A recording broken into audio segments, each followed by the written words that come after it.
Alleged shooter arrested in Moncton, and a city breathes easy for the first time since Wednesday. We talked to one of our reporters on the ground. I'm Affan Chowdhry. Welcome to Globe Now. The nightmare is over for Moncton. Here is the tweet the RCMP sent out shortly after midnight. And here is the alleged shooter being led away by police. Eyewitness Michelle Thibodeau described the arrest in detail on Twitter.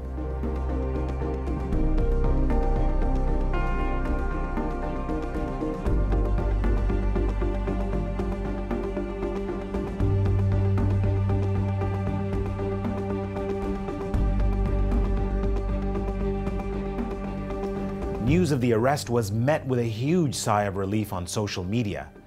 And while we wait to get details on the suspect and charges, we're starting to learn more about the victims. They were identified as Constables David Ross, 32 years old, Fabrice Georges Gévaudan, 45 years old, and Douglas James Larche, 40 years old. Constables Darlene Gaudin and Eric Dubois, who were wounded during the shooting spree, are recovering. Stay with us. Up next, we talk to one of our reporters on the ground. Joining us now is Globe and Mail reporter Josh O'Kane, who is in Moncton, New Brunswick. Welcome, Josh. Hi. What is the mood like today in Moncton? People are a lot more optimistic than last night, in particular, where things were really sort of tense. I got up this morning. I drove into the site that was locked down, and I had a chat with some people at a Tim Hortons there just before 7 a.m. And people are, they're chatting. They're only really talking about what happened, but there's sort of a pervading sense of optimism between everyone who's out here. I talked to one guy who was actually friends with one of the people who was killed, one of the officers who was killed in the 1974 Moncton police officer slayings, and he said it was a little bit more tense this particular time because of the lockdowns that did happen, where people were afraid of leaving their homes. What stands out for you, Josh, in terms of what people have been through since Wednesday? People have been through a lot. I mean, they had no idea where this suspect was. He could have been anywhere within a large swath of northern Moncton, and as a result, that whole area had to remain in their homes, whether or not they had groceries, whether or not all of their families were home.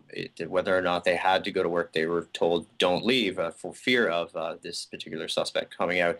There was a real tension hanging over the city. One person I talked to described it as being sort of like a movie with the gray sky and the wind not even moving, the leaves on the trees. There's sort of an eerie sense of hanging, but that has lifted. I mean, you're from New Brunswick. What has struck you the most going back there to cover this story?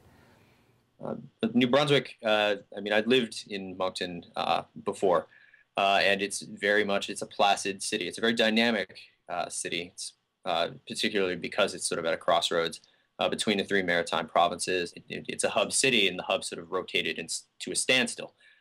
People were it didn't quite feel like home because people aren't used to this kind of thing happening here. Violence is not a normal issue, and so the descent of evil to the city took people quite by surprise, and as did the descent of the investigation and the inability for people to go anywhere. It does feel like a different place, although people are smiling now.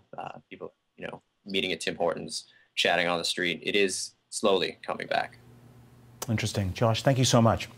Thanks, Affan. Well, we want to hear from you. Tweet us your thoughts following the arrest of the alleged shooter in Moncton. You can reach us at Globe Now. Well, it has been a dramatic 30-hour manhunt in Moncton.